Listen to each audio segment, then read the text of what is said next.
Então vamos lá, galera. Vamos dar prosseguimento aqui à correção dos exercícios, tá? Todo mundo tá vendo aqui a minha tela, não tá? Tudo tranquilo, né? Show? Então vamos lá, meus amores. Temos aqui um gráfico em formato de pizza, né? Que fala sobre a pauta de exportação brasileira em 2014, tá bom? O que a gente pode perceber? Que o Brasil se caracteriza dentro, né, dessa relação aqui. Esse gráfico deixa claro, né? Um certo posicionamento do Brasil em relação ao sistema mundo, né, em relação a esse comércio global, esse comércio planetário. Olha o peso, né, de produtos primários, sobretudo as chamadas commodities, na pauta de exportação brasileira. Isso ainda é herança, né, resquício, perpetuação de todo o posicionamento do Brasil em relação à divisão internacional do trabalho, né? Pegando, né, a DIT, o Brasil como colônia, importante fornecedora de matérias-primas, né? Mesmo o Brasil, ao longo do tempo, se transformando, se modificando, se modernizando, né? Trazendo determinadas mudanças, inclusive de cunho bastante complexo em alguns casos. O que a gente pode perceber? Que o Brasil ainda preserve muito, né, esse grande, uma sua inserção como grande exportador primário, né, de produtos de menor valor agregado, tá bom? Beleza. Na última década, o saldo comercial brasileiro vem crescendo fortemente, mas de forma bastante diferenciada, segundo cada grupo de países, nos quais o Brasil faz comércio. Em relação ao G7, só relembrar aqui, ó, G7 é o termo utilizado para as principais economias do mundo, né, capitalista, assim, dentro da evolução histórica do capitalismo.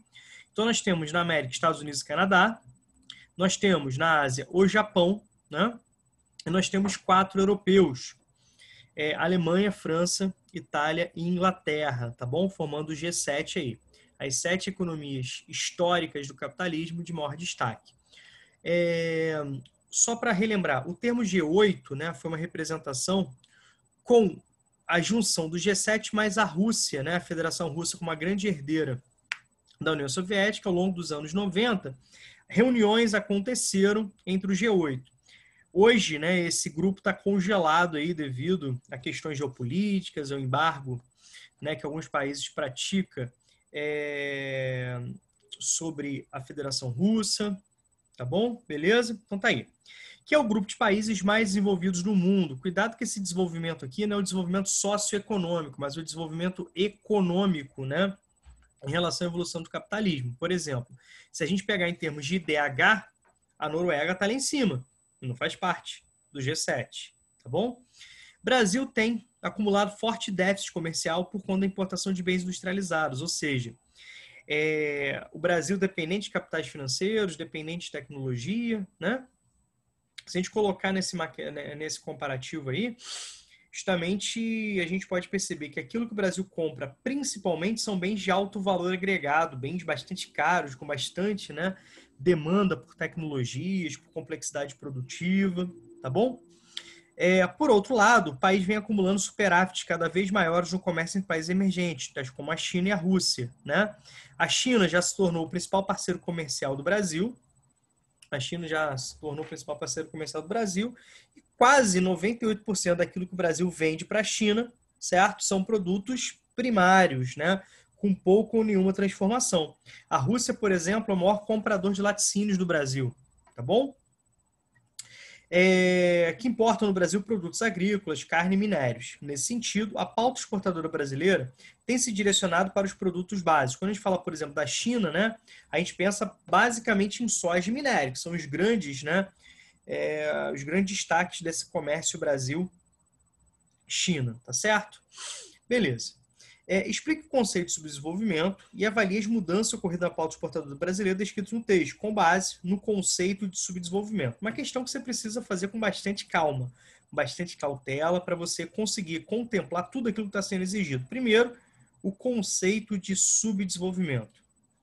Segundo, avaliar as mudanças ocorridas na pauta de exportação brasileira, tá bom? Beleza?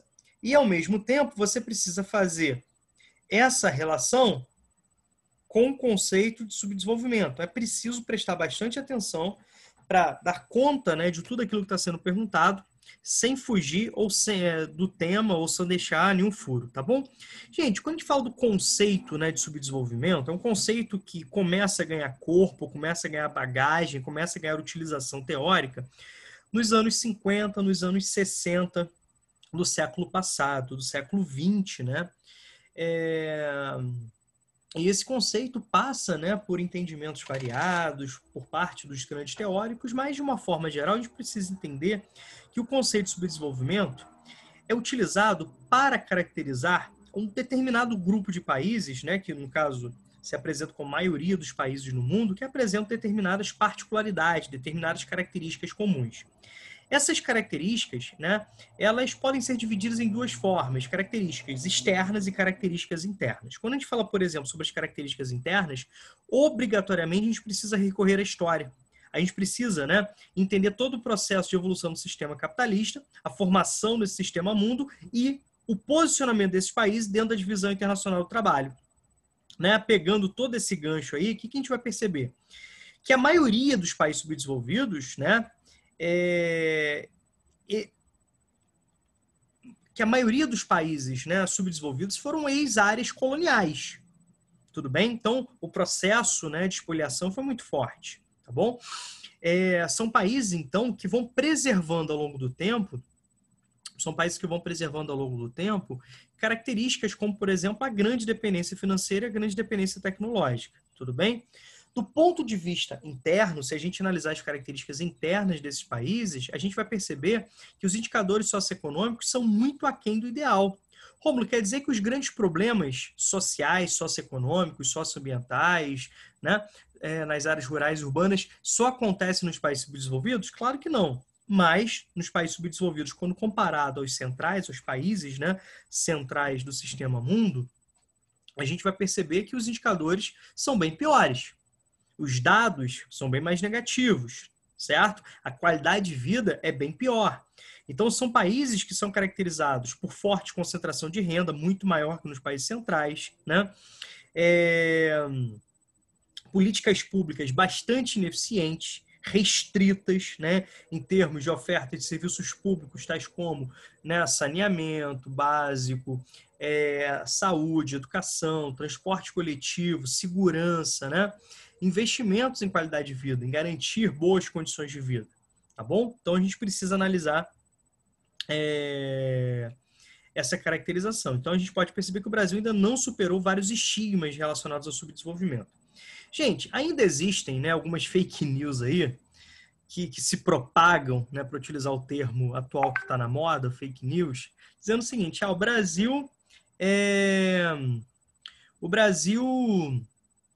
um país subdesenvolvido porque ele foi explorado, colonizado, né, que ele foi ocupado por portugueses. Se o Brasil fosse ocupado, fosse uma colônia, se inserisse no sistema colonial inglês ou francês, o Brasil, né, estaria no outro patamar, certo?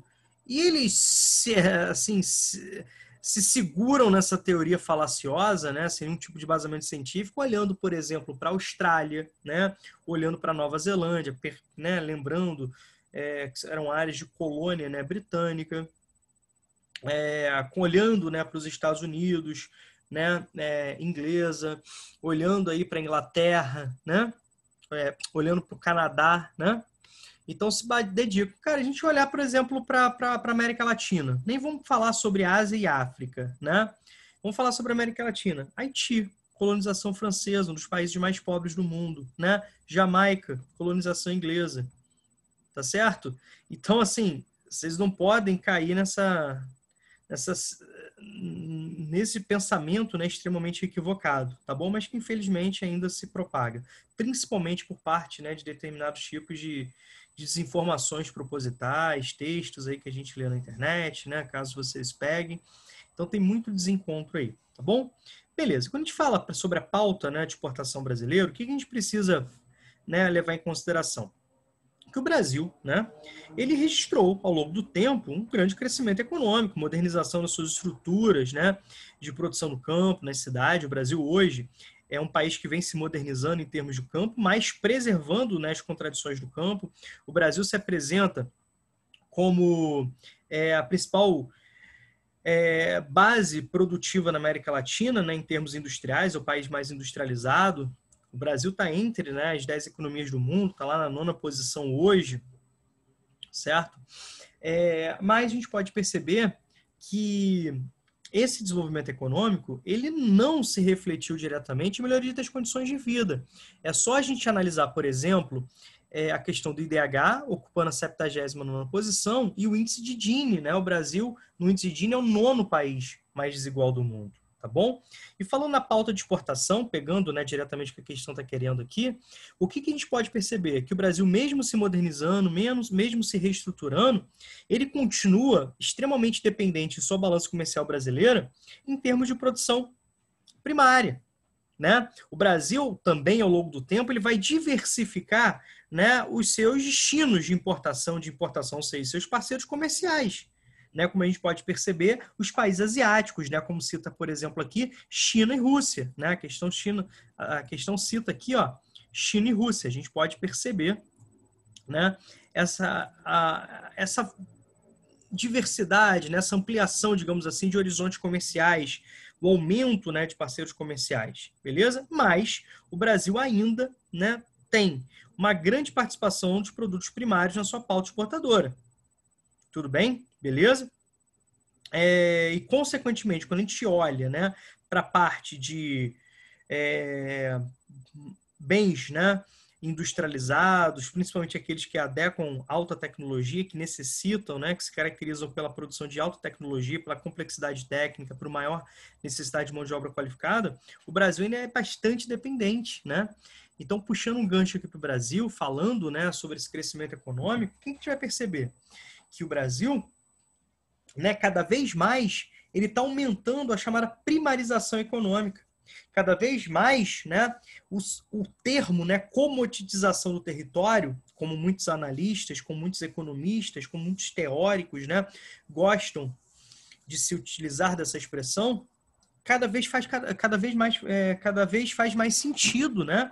O que o Brasil? O Brasil vem priorizando, né, a pauta de exportação primária. Obviamente, isso tem a ver com a orientação política, que é uma herança histórica. Hoje, por exemplo, infelizmente, mais de 50% do nosso Congresso é controlado por grandes latifundiários, por grandes, né, mineradoras, grandes pecuaristas, né, grandes empresários agrícolas, que é a chamada bancada ruralista. Consequentemente, a tocada produtiva do Brasil tem um peso grande, certo? Tem um peso grande. E mesmo com isso, né, a gente tem lá todo um processo de aprofundamento de heranças históricas, como a concentração fundiária, desigualdade no campo, a pauperização do camponês, né, o êxodo rural, os conflitos, né, por parte, né, de terras, o desrespeito e o genocídio, o etnocídio às comunidades indígenas, às comunidades tradicionais, mesmo que para isso a gente possa destruir as nossas reservas naturais. Olha o Pantanal, olha o Cerrado, olha a Amazônia, né, sendo alvo desse avanço da fronteira agropecuária, mesmo que para isso. E cria-se aquela falsa ideia que é a produção primária que movimenta a economia brasileira. Isso é uma grande mentira. Primeiro que isso não gera empregos, né? Porque quando a gente fala de agricultura comercial, por exemplo, a gente pensa em agricultura intensiva, com grande utilização de tecnologia, com grande mecanização, que demanda pouca mão de obra. Pelo contrário, só tira emprego, né? Só destrói emprego. E quando a gente fala, por exemplo, sobre a questão, né, da China, a gente pensa o seguinte, cara, a China terceiriza, né, muitos impactos ambientais. Por exemplo, a China tem o maior número de criação de porcos do mundo, né? A China tem o maior número de cabeças de porcos do mundo. E essa soja brasileira, que é principalmente direcionado para a China, né? O Brasil é o segundo maior produtor de soja, perdendo apenas para os Estados Unidos, mas é o maior exportador de soja, né? Nós temos Estados Unidos, Brasil e Argentina como os maiores produtores de soja. O Brasil é o maior exportador. E maior parte dessa soja vai para a produção de ração para atender determinadas atividades econômicas, como, por exemplo, os porcos da China, certo? E a gente pode levar em consideração que todo esse direcionamento cada vez mais aumenta a dependência brasileira, porque o Brasil prioriza uma determinada vertente econômica em detrimento de investir pesado em tecnologia, investir pesado em educação. A gente pode perceber esse retrocesso, né? Enquanto a China está apresentando nos últimos 40 anos o país que mais cresce, né? O país que mais cresce em desenvolvimento, a gente continua muito atrasado, né? A China investe pesado em emprego, em previdência e em educação, certo? Os maiores custos, né, da China são justamente para as áreas sociais, como estas que eu citei para vocês. O que o Brasil vem fazendo? Vem caminhando num retrocesso muito grande que os analistas vêm apresentando que no futuro próximo o Brasil vai pecar e vai pagar e vai pagar pesado por essa orientação política e econômica, né, nos últimos tempos. Tudo bem? Gente, deu para entender aqui o conceito de subdesenvolvimento, né, ligado a aspectos internos e externos. Deu para relacionar a pauta de exportação brasileira extremamente dependente, né, de bens primários, tá legal? E relacionar essa pauta dentro de uma evolução da DIT, dentro de uma evolução da evolução histórica do sistema capitalista. Deu para perceber isso? Deu para pescar o que a questão queria que você fizesse? Tudo tranquilo? Foi, gente? Sim. Então, alguma dúvida?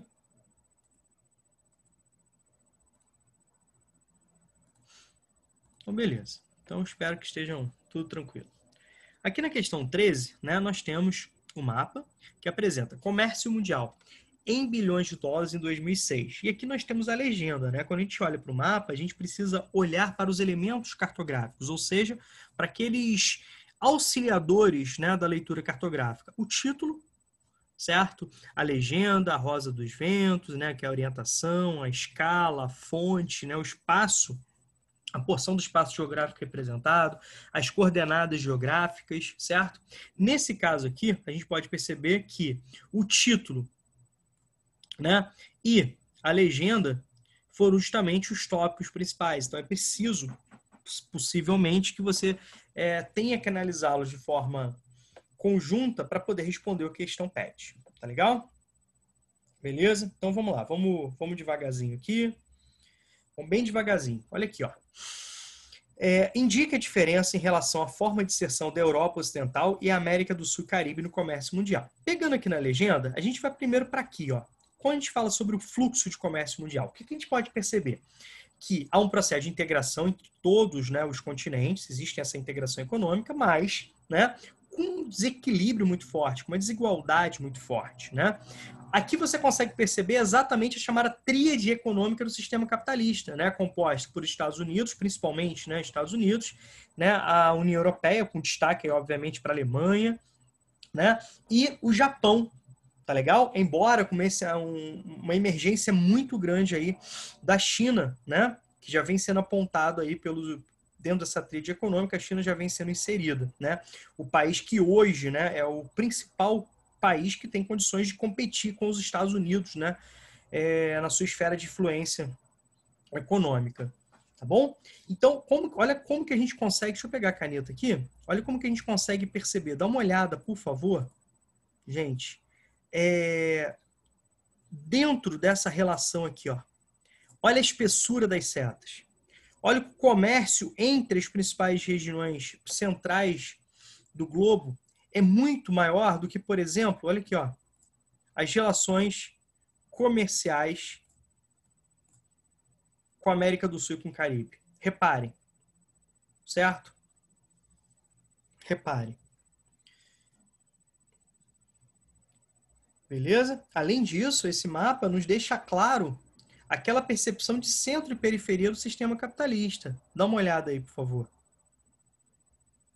Dá uma olhadinha. Não está claro isso? Beleza? Fora isso, a gente vai relacionar, né, a questão do azul e do vermelhinho. Compara, por exemplo, deixa eu trocar aqui, ó. Compara, por exemplo, Europa Ocidental e América do Sul e Caribe.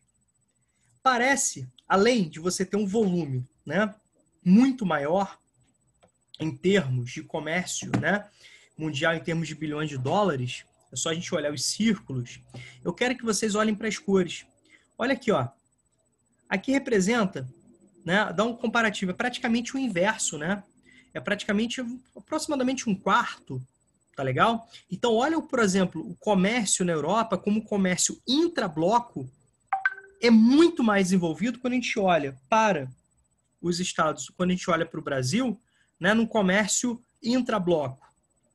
Quando a gente pega e olha para a Europa, a gente tem que destacar a União Europeia, o principal bloco econômico mundial, o bloco mais avançado, mais acabado, é o exemplo a ser seguido, né? Isso mostra, né, um grande comércio interno, entendeu? Um grande comércio interno. Isso representa o seguinte, são países extremamente complementares, é uma economia fortificada, né, com menor dependência externa. Agora, por exemplo, quando a gente olha para, né, a América do Sul e olhamos para blocos econômicos como o Mercosul, são países, né, subdesenvolvidos, consequentemente, extremamente dependentes das relações externas, são países mais concorrentes do que complementares, são desafios, assim, penosos, né, para a América do Sul, além da orientação política, né,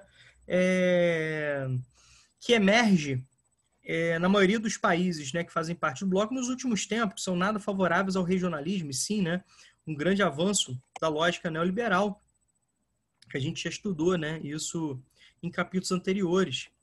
Tudo bem? Então a gente pode perceber toda essa relação, tá bom? Então deixa eu limpar aqui. Vamos avançar aqui para o comando da questão, tá? O que a questão está pedindo? Primeiro, indica a diferença em relação à forma de inserção da Europa Ocidental e da América do Sul no comércio mundial, tá? Eu acho que o mapa deixou claro, né? A gente pode perceber que o comércio, né, da Europa, né, é predominantemente interno, certo? Como a gente pode perceber, aproximadamente aí 75%, né? Beleza? Que isso justifica, né, a solidificação da União Europeia, certo? Vamos apresentar essa questão, vamos aproveitar essa questão para a gente analisar de uma forma um pouco mais abrangente, embora a questão esteja pedindo apenas sobre a questão, né, da América do Sul e Caribe e da Europa, a gente pode utilizar o mapa, né, para analisar todas as regiões. Imagine que eu estou fazendo uma questão que eu estou pedindo todas as regiões, tá? Quando a gente olha, por exemplo, para o Sudeste Asiático e para a Oceania, aqui, ó, quando a gente começa, deixa eu pegar a canetinha aqui, quando a gente olha aqui para o comércio asiático e para a Oceania, o que a gente pode perceber? Tá? Que ali nós temos a presença de importantes, né, economias mundiais, como, por exemplo, China, como Índia, como tigres asiáticos, tanto de primeira geração como de segunda geração. Tá? E é um equilíbrio, né? É um equilíbrio aí entre a parte da dependência interna e dependência externa. Lembrem-se, né, que os tigres asiáticos, a China, eles se apresentam como importantes, né, plataformas de exportação, mas também com grande desenvolvimento tecnológico. Tudo bem? Certo? Então, há um equilíbrio aí. Tanto na compra, né, de matérias-primas. Lembre-se que várias porções asiáticas são bem limitadas em termos de recursos naturais. Então, isso depende, né, da importação de matérias-primas. Lembre-se também que a Ásia concentra mais de 60% da população. Então, existe, né, a necessidade de compra, né, de alimentos, né, de vários itens, né, para abastecer, né, o mercado consumidor interno, tá bom? Quando a gente olha para a Europa, o que a gente vê? A gente vê justamente, né, uma predominância, né, do comércio interno, beleza? Quando a gente olha para a América do Norte, né, o que a gente pode observar? Que um pouco mais da metade dos fluxos comerciais são para fora da região, tudo bem? Isso demonstra, né, também uma menor dependência externa, beleza? Mas a gente precisa destacar a hegemonia dos Estados Unidos em relação a outros países, né? Como, por exemplo, a gente pode falar do NAFTA, né? Um bloco iniciado em 94, composto, além dos Estados Unidos, pelo Canadá e pelo México, né? Os países da porção norte, né? Do subcontinente norte-americano, tá? E a gente pode, de longe, né, os Estados Unidos são a maior economia, e de longe também o México se apresenta como uma economia mais dependente. Tá legal? Certo? A gente pode perceber isso. Agora, a gente olhando, né, a questão dos fluxos comerciais, que a gente pode perceber que os fluxos são extremamente heterogêneos também, certo? Por exemplo, né, aqui, ó, é praticamente cerca de 10 vezes maior, a Europa Ocidental é cerca de 10 vezes maior do que da América do Sul do Caribe. Tranquilo? O que a gente pode entender? Justamente pelo teor das exportações. Olha o peso das economias dos produtos primários, né, na pauta exportadora da América do Sul do Caribe. Certo? Já quando a gente fala para a Europa, a gente pensa também na grande importação de produtos tecnológicos, né? De bens informacionais, né? De tecnologias informacionais, certo? Mas a questão pedia aqui apenas um entendimento simples aí para vocês relacionarem. Eu fiz aqui uma leitura do gráfico, um entendimento, um posicionamento, mas a questão pedia apenas, né? Para você se dedicar aqui, ó, nessa análise. É uma análise que grita para vocês, né? Tanto em termos de fluxos comerciais, em volume, que aqui é praticamente 10 vezes maior, né? Aí você pode até relacionar a questão 11, tá? Você pode até fazer a 11, não, perdão, a 12, né? Você pode fazer até relação com a 12, que a gente acabou de corrigir, sobre a pauta exportadora brasileira, tá? Pegando como eixo aí a questão do valor agregado dos produtos. E principalmente aqui, ó, 75% aproximadamente, né, é do comércio interno. Isso mostra a menor dependência, maior integração regional, a maior complementação, né, das economias, né, são economias mais complementares. Aqui, gente, né, a gente pode perceber que praticamente 75%, né, é de economia externa. Isso representa a grande dependência externa, né? A grande são países mais concorrentes, né? A grande concorrência dos países, né? Do que a complementação. Tudo bem? Uma questão poderia destacar também a relação entre, por exemplo, Mercosul e União Europeia, tá? Tudo isso pode ser representado nesse gráfico, né? A lógica centro-periferia, tá bom? Então, assim, é um gráfico que pode, assim, que daria margem, né? Para várias questões, para várias perguntas, tá bom? Aqui. Alguma dúvida?